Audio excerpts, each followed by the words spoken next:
Hello everyone, আজি এটা food blog লৈ আহিছো। আজি বনাব লৈছো পননুৱা শাকৰ সৈতে বৰালি মাছৰ জোল। বিট ইংলিছত কোৱা হয় পেপাৰমিয়া পেলোচিডা আৰু ইয়াৰ বহুতখিনি ঔষধিযুক্ত গুণ আছে যেনে কনজাংটিভাইটিছ আৰু ৰেস্পিৰেটৰী ইলনেছ এই কিয়ৰ হোৱাত সহায় কৰে আৰু এই শাকবিধ বহুত ধুনীয়াকৈ আমাৰ ওচৰে পাজৰে উপলব্ধ হয়। ভালকৈ ধুই ল'ব, তাৰপিছতে মিহি মিহিকৈ কাটি ল'ব আৰু এটা চাইডে মই যিহেতু বৰালি মাছ আছিলে 2 পিচ 3 পিচমান সেয়া অকণমান হাফ ফ্ৰাই কৰি ল'লোঁ।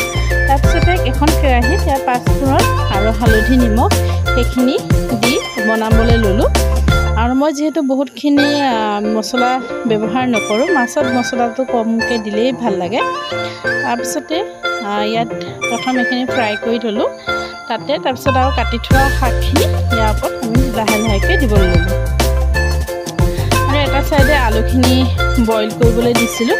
আলুখিনি হুইচেল মৰাৰ পিছত ধুনীয়াকৈ আলুখিনি কাঢ়ি ল'লোঁ এটা পাত্ৰত।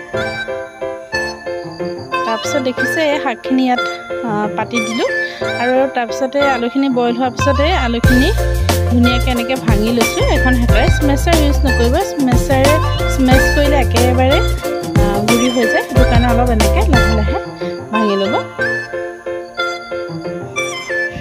তাৰপিছতে আলুখিনি ইয়াৰ ওপৰতে দি আলুখিনিৰ সৈতে শাকখিনি ধুনীয়াকৈ ফ্ৰাই কৰি লৈছোঁ। শাকখিনি বহুত বেছি ফ্ৰাই নকৰিব, তেতিয়া ইয়াৰ ঔষধি গুণাগুণটো কমি যায় বুলি কোৱা যায়। তো যিহেতু জুইত বনালেতো বহুতেই খুব সুন্দৰ হয় আৰু এতিয়া মই যিহেতু ইয়াত জুই ইমান উপলব্ধ নাই, তো সেইকাৰণে মই অলপ সৰু সুৰাকৈ গেছতে বনাইছোঁ।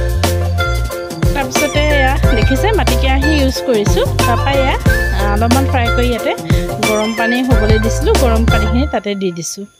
শাকখিনি মাছ এতিয়া নিদিব, শাকখিনি অলপমান উতল আহিব দিব, তাৰপিছতে মাছখিনি তাত দি দিব। এয়া অলপমান উতল আহিবলৈ থ'লোঁ। এয়া দেখিছে উতলটো আহিছে লাহে লাহে। ইয়াতে থকা মাছ কেইপিচ মই যিহেতু হাফ ফ্ৰাই কৰিছিলোঁ, মাছ কেইপিচ ইয়াতে দি দিছোঁ।